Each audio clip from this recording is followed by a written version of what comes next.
Well, hello, personal financial management, Finance 2205 students. I hope you're enjoying a beautiful, beautiful spring day during your spring break. Now, if you have been monitoring your due dates under the quizzes and also following the content page, then you know that test number 1 is available to you and it's something that you should be working on right now. That being said, I want to apologize to you because usually I give you a heads up and go over the instructions with you about the test. And I have to say it's completely gotten away from me. I could complain to you about the reasons why, but never complain to students because students are busy people, and I certainly understand that. Okay, so I have made amends and I want to talk to you about that, and I have updated the instructions, and I want to take this moment to go over the test instructions with you. Okay, so first of all, let's start by saying, what is the test? Where do I find the test? What's going on? Well, I'm in pause, and you're going to click on assessment, and you're going to come down here to quizzes, and you should see that it actually opened yesterday, which was Monday, March the 10th, which is the first day of spring break. My goal is not to have you work the entire spring break, so that's another reason that I extended that due date. It does make a few things overlap. But you know, that's okay because it allows you to set the day and the time. You know what I mean? I mean, you can work on things earlier, you can work on things later, and even though I've opened it over spring break, I've allowed you to finish it after classes resume. But I will say, if you're upset with that, that some students really rely on spring break as a time that they can kind of isolate and dedicate some time to taking the test. So this just gives you options. But the first thing I want you to do is to notice that test number 1 opened and became available to you yesterday, and the new difference is that it does not close until March the 21st. And so I'm just bringing up the calendar here on my computer to show you. Here we are now.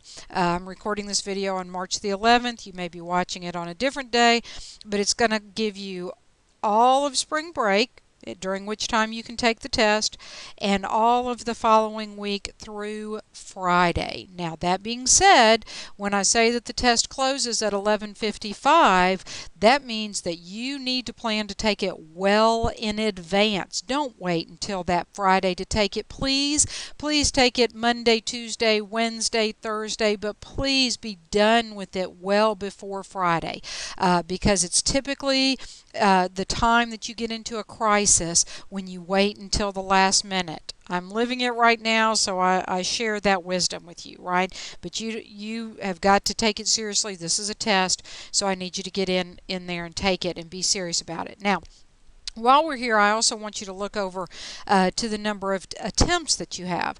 Of course, with your quizzes, this is when you practice your knowledge, and I allow you unlimited attempts on those quizzes because every time you repeat the quizzes, you get different questions from the question pool, and that makes you dig through your book and really learn the material so that when you later post into the discussion board, you've been fully immersed into that material, right? So the discussion board and the quizzes work together to really drag you through. I like to say to immerse you into the textbook, and that's what quizzes and discussion boards are about. But when it's time to take the test, we are going to get real with it. This is your on the job, and you cannot say to your boss every time they ask you a question, let me go look this up. Your boss is going to expect that you have some competency. When you are in a situation of personal finance, we're talking to bankers and that kind of thing, you need to already have a certain level of comfort with the material. You don't want to feel that pressure that every second you need to go look something up and then come back to the phone or to the conversation, right? You got to kind of know what's going on. For that reason, on the test, you have one and only one attempt. And I'm going to talk about that more, because I don't mean that you get a reset if you screw something up. I don't mean that if your computer reboots all of a sudden that you get 5 more attempts. I mean that you have one attempt and only one attempt to take that test, so you got to take it seriously. Now, because you have only one attempt, what you'll find when you click on the link for the test is that it's going to remind you of that, and that you're going to be prompted for a password. Now, I'm going to tell you where you get the full list of instructions, including that password. You come over here to Content. Okay, so you're in the course. You click on Content. You really should be checking the content every time you're studying. I mean, really every day, to say, what is it that I'm supposed to be working on, right? And in this newly redesigned pause interface, you're going to come down here. Here's our chapters. You click on the category for test number 1, and you see 2 things. You see this overview, but this is a little tricky in this new system. See up here at the top, there's actually 2 things going on here. This one is a link directly to the quiz, which is why it gives you the start date, the end date, and all that kind of stuff. But if you're not really paying attention, again, I think the older display was a little more clear on this, and that's why I'm really pointing this out to you, to make sure you really see it. There's multiple items here, so click on test number 1, instructions. This is the important part. Now be patient, give it just a moment to display, and you will soon see the test instructions. Now, if you did this a few moments ago, you probably saw that the instructions were for, the fall 2013 semester. Now, there really is almost no difference between the fall and the spring instructions. So the test password was out there. The biggest difference is in the dates that I'm giving you, but the system would have displayed that. Now, I'm not making excuses. I have made amends because I have given you a full additional week to take the test. Okay, so and I'm glad to do that. I'm glad this is kind of working out for us. Okay. Now, I'm going to read these instructions on the screen. One thing I would advise you to do is to print these. To do that, you can simply come over here and click the print button. You may also want to save these instructions to your desktop, and you do that by simply clicking the download button. If you're on an older version of Adobe Acrobat, you may find some save buttons over here on the left-hand side. But I do encourage you to save these instructions to your desktop, perhaps to print them so that you have them. Now let's go through these kind of quickly. First of all, and you already know this, we hardly need to cover this, you're responsible for taking that test by yourself, independently. This is not a group activity. Okay? Now let's be fair about this, folks. The questions for this test come from the pool of questions that your quiz questions came from. So in other words, each time you repeated the quiz, you probably saw additional questions. That pool, I combine everything together and I pull your test from that pool. So you've really been given all the questions in advance. All right? Now, in terms of the window of availability, let me explain what that means. That means that sometime between when the test opens and when the test closes, you need to take the test. It does not mean that you have the entire couple weeks to begin the test. If you begin it, you better be prepared to complete it in a single sitting. Okay, I'm going to explain that later. But what it does mean is, look at your calendar, and on your calendar, jot down the day within this time frame that you plan to take the test. Book it on there as if you had a doctor's appointment, as if if you have a child, as if your child had a activity at that time that you could not miss. I mean, as if this was just a really seriously important date, because it is. This is your test. Now, here I have my note. Couple notes. Time limits are going to apply as soon as you click that link and get started into the test. You'll enter the password, and as soon as you start the test, time limits are going to apply. Now, I have already cautioned you, do not wait until Friday to take that test. Because one question that students commonly ask is, when you say that the test is going to cut off at 11:55 that Friday night, how do I know what time it is on the system clock? What scares me about that is when you ask that question, what you're telling me is that you're planning to cut it that close. And you'll email me at 11:57 and tell me how you got knocked out of the system. And the reason for that is your clock was not the same as the system clock, which means that your clock was wrong. Okay, if it comes down that closely to it, then your clock is the one that is wrong. And you shouldn't be trying to get your clock synchronized to the nanosecond with the clock that is of the system. You're cutting it too close. You are laying the groundwork for disaster on a test. Don't do it on a high stakes test. You know, your quizzes are what, worth 10, 20 points. You know, your discussion posting's worth 10. This is a test. It's worth a lot more points. Take the test. You've got almost 2 weeks, a week and a half to take it. There are many other days that you can schedule with yourself to complete this test successfully. Folks, don't wait until Friday to do this. Friday the 21st, right? Okay, here's the note about one attempt, and I've already mentioned this a little bit, so I'm just going to say this quickly. You need to read this. You have how many attempts? 1 attempt. If you in your head right now said 1, well, unless I have a problem, then you have miscounted. You have 1 attempt. What if lightning strikes your computer? Well, that was your 1 attempt. What if you start to take the test and an earthquake strikes? That was your 1 attempt, and consequently it will become your drop grade. Okay, this is why I say, folks, you got to read these instructions. Now, what happens if you use up that 1 attempt? Well, you have a drop grade, and this would probably be a 0, and therefore it would be your drop grade, and it would put a lot of pressure on you for those next 2 tests. Nevertheless, sometimes that happens, and you got to do what you got to do. Okay, but what if you have a system problem on 2 tests? Well, whew. That means you got a 0 on one of your tests, and that's hard to come back from, folks. So don't do that, because it probably means I see you next semester, and you don't want to do that, okay? You're not going to. You're not going to. You know why? Because you're going to set a date with yourself. You're going to make sure that if you're using a library computer that the library's open. You're going to make sure that if you're at home that you have chased everybody out of the house so that you have some peace and quiet and you can concentrate. You're going to get ready for this as if you're going into a test. You're going to have, if you drink an iced tea while you take a test, you're going to have that iced tea poured. You're going to go to the bathroom before you click the start button on the test. You're going to already have your book out and your notes ready, and you're going to have prepared to sit down and take the test. Okay?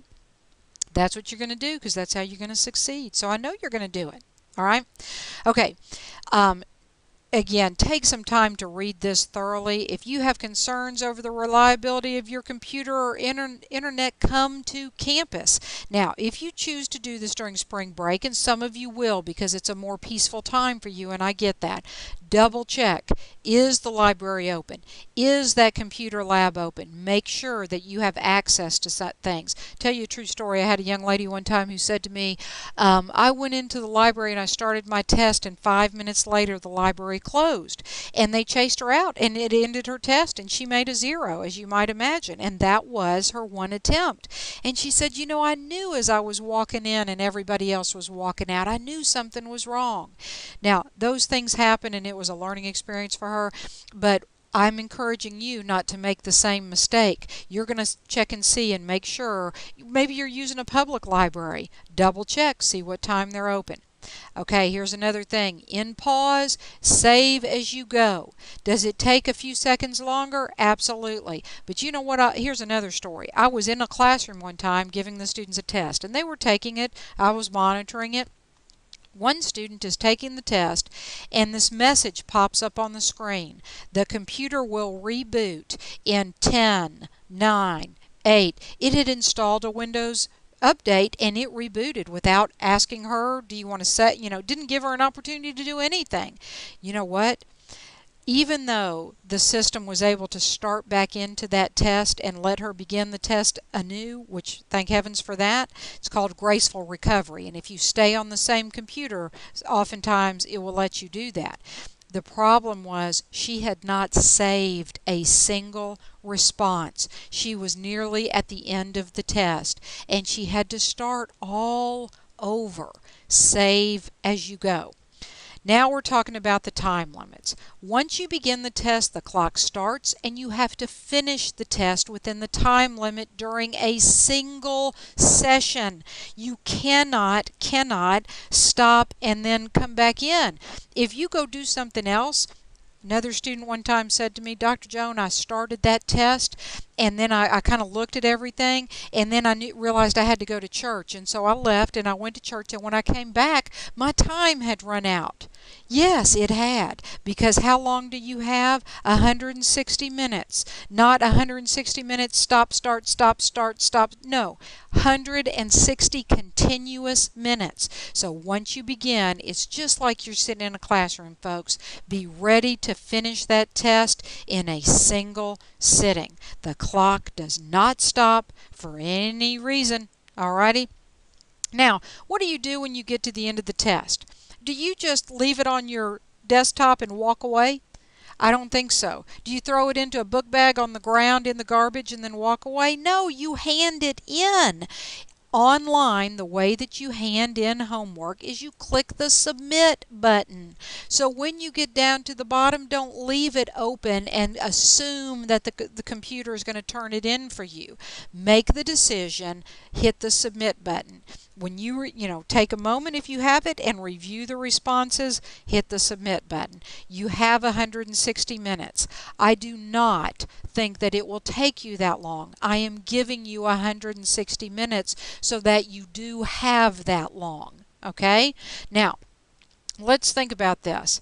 The test is 100 points. It's high stakes. It's a test. It's 50 questions.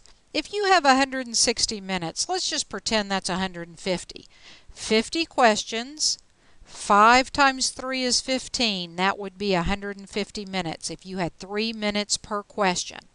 Let me tell you a little bit about that 3 minutes per question. If you know the answer, are you going to need 3 minutes? No, you'll look at the question and go, I remember that one because when I was doing those quizzes, I remember that one. And so I know the answer, right? Now, what if you don't know it?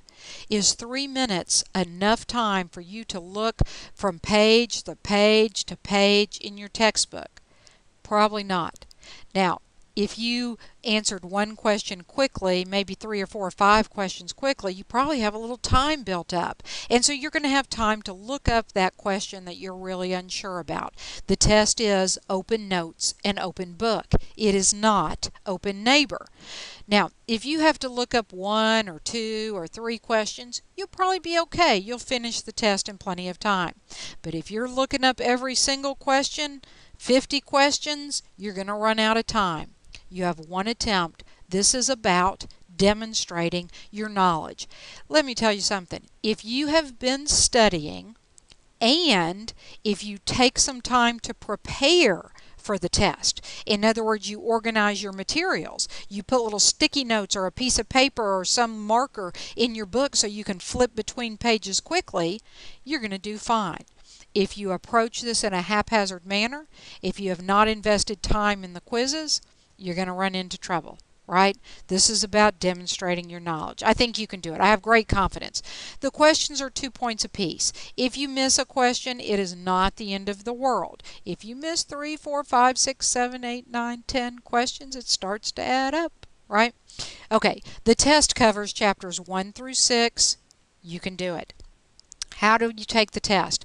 As I showed you, you're under quizzes inside a pause. You're going to click on our test and you're going to have to enter the password. And here's the password right here, folks. It's good luck. Notice there are no spaces. In other words, push those 2 words together. Good, no space, luck.